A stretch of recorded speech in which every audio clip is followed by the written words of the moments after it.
Teman-teman sekalian, hari ini kita berjumpa lagi, masih tetap dalam pembahasan tanaman porang. Pada bulan April ini, teman-teman hampir di semua daerah sudah memasuki masa panen, termasuk daerah-daerah di luar dari Pulau Jawa. Nah, di luar dari Pulau Jawa ini hanya ada dua yang memiliki pabrik porang. Ada Sulawesi Selatan, ada Sumatera, dan menyusul Bali. Rata-rata orang atau teman-teman petani yang menanam porang juga itu tersebar di hampir seluruh Nusantara ini. Bahkan dari Sulawesi Selatan itu sudah ada pengiriman bibit pada tahun 2021-2022 itu ke Papua.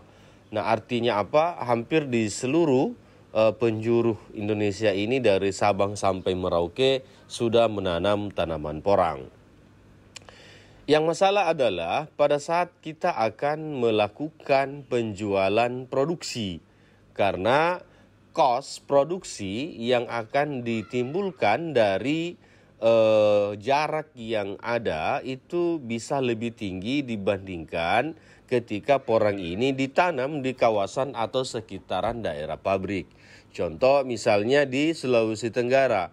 Di Sulawesi Tenggara, di Kendari misalnya, itu ketika porangnya ditanam di Kendari dan pabriknya ada di Makassar, maka kos produksinya itu pasti lebih tinggi. Itu di angka sekitaran 10-20% biaya transportasinya. Beda ketika misalnya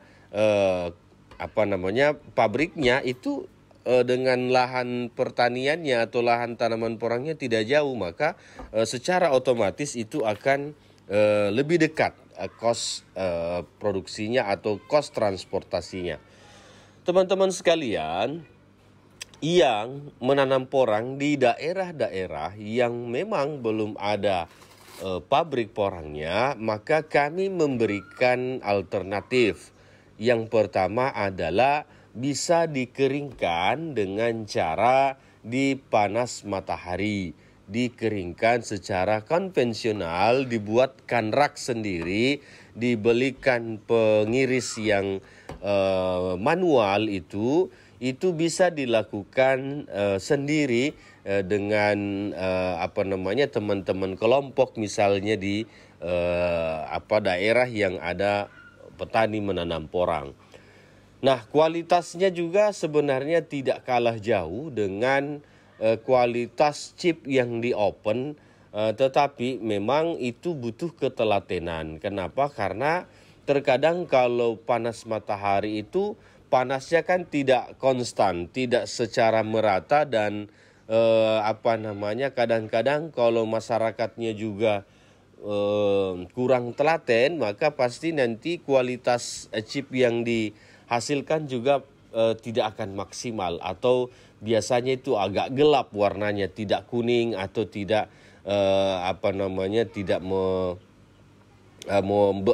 menyamai chip yang ada atau diproduksi dari open itu.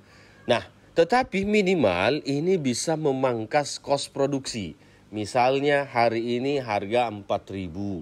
Kalau dibuat dijualnya itu langsung ke pabrik dari Kendari misalnya ke Makassar, itu kan kosnya pasti 1.000 lebih, di antara 1.000 sampai 1.500. Belum lagi ditambah dengan keuntungan si pengepulnya atau pedagangnya, maka otomatis harga yang bisa dibelikan ke kita itu hanya di antara 2.000 atau bahkan 1.500. Nah, berbeda kalau kita menjualnya dengan cara dicip, karena harga chip kering ini itu memang pasti lebih mahal daripada kalau kita menjualnya dengan cara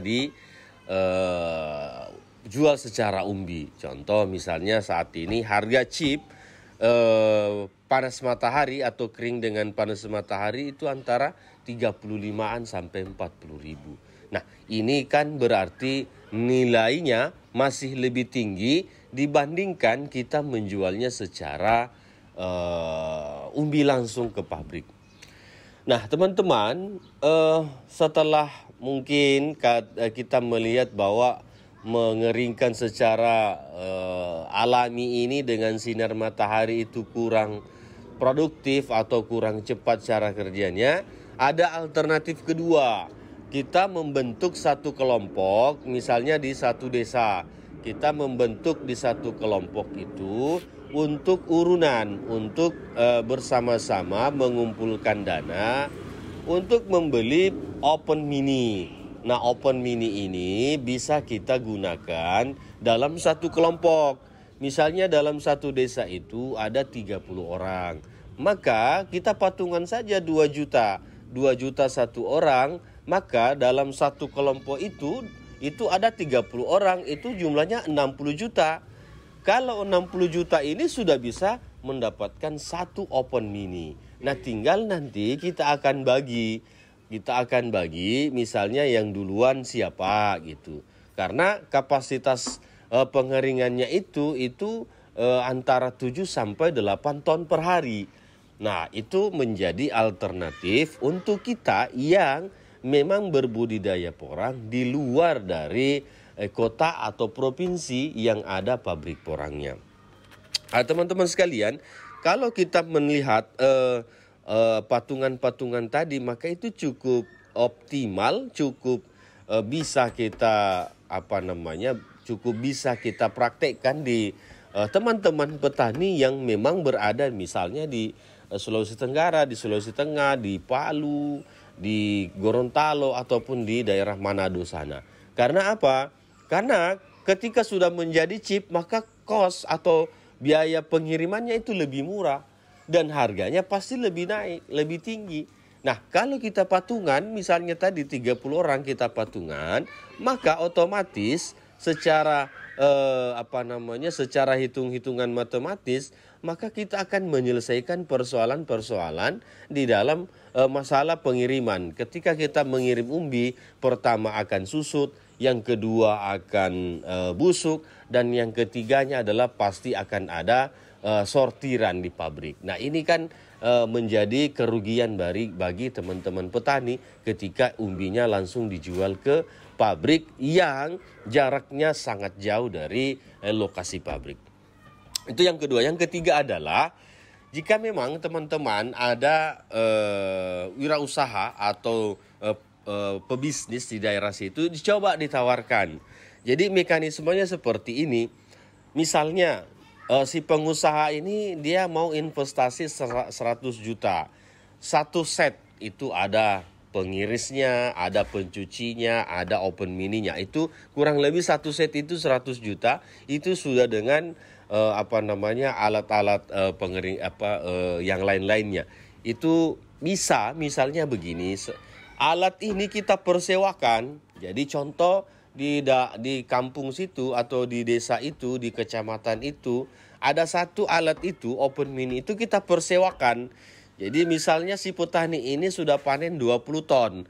Dia, si petani ini kita tawarkan, mau nggak dibuat chip porangnya itu. Ini di tempat kami, ini ada tempat untuk mengolah si umbi produksi tadi untuk menjadi chip.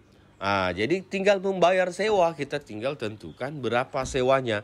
Misalnya kalau 1 ton sewanya 200.000 misalnya, maka si petani ini bisa mengeringkan umbi produksinya tadi menjadi chip dengan hanya membayar 200.000. Lah, si pemilik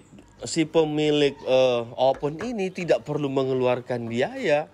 Kan yang masalah itu di dalam pabrik porang, kenapa tidak banyak orang berinvestasi? Karena pembelian bahan baku ini modalnya gede. Kalau sekedar membangun pabrik, saya kira hampir di semua kabupaten ada orang kaya yang bisa membuat pabrik. Tetapi ketika berbicara masalah modal bahan bakunya, itu yang menjadi mahal karena Contoh saja, dia kapasitasnya 60 ton per hari. Nah, 60 ton ini kalau misalnya 1 tonnya 4.000, maka 2,4 miliar per hari yang harus disiapkan. Dikalikan 30 hari sudah puluhan miliar. Nah, itu yang berat bagi pabrik-pabrik, permodalannya karena cukup besar. Tapi dengan metode sistem ini, tadi kita membuat open mini terus dipersewakan ke teman-teman petani, maka itu akan lebih praktis menjadi jalan keluar bagi teman-teman petani. Nah, yang terakhir adalah bagaimana caranya untuk menjual hasil chip itu, karena ya setelah menjadi chip ya tetap harus dijual. Nah, ini kami sudah akan membentuk koperasinya. Ada koperasi yang khusus dijadikan rumah kemas, tapi bukan semacam pabrik besar, tidak. Jadi hanya gudang yang akan dijadikan tempat penampungan untuk chip-chip yang ada dari beberapa daerah misalnya. Nah, nanti kami yang meng-hire buyernya, karena sesungguhnya buyer itu dia dari China, dari beberapa negara itu sebenarnya siap. Cuman mereka membutuhkan yang pertama dokumen registrasi lahan itu, dan yang kedua izin dari balai karantina tentang rumah kemas. Nah, rumah kemas ini memang agak-agak berbeda dari tahun-tahun sebelumnya, karena dulu itu rumah kemas itu bisa dengan UMKM, tapi sekarang skalanya dinaikkan menjadi rumah kemas untuk eksportir seperti itu. Nah, gak apa-apa teman-teman, kita tawarkan saja alternatif ini, karena macam-macam alternatif ini bisa menjadi solusi bagi kita untuk bagaimana mematahkan dominansi pabrik sehingga harga ini bisa kembali stabil dan betul-betul petani bisa merasakan manfaatnya. Demikian ulasan kita hari ini, dan video-video berikutnya tetap akan kita ulas tentang bagaimana mekanisme dan cara tanaman porang ini atau umbi produksi porang untuk bisa naik di harga yang lebih maksimal. Dan yang terpenting adalah bagaimana regulasi tentang porang ini, penentuan harganya itu sudah diambil alih oleh pemerintah, bukan lagi berdasarkan keinginan dan keegoisan dari para pemilik pabrik. Terima kasih, salam dari Makassar.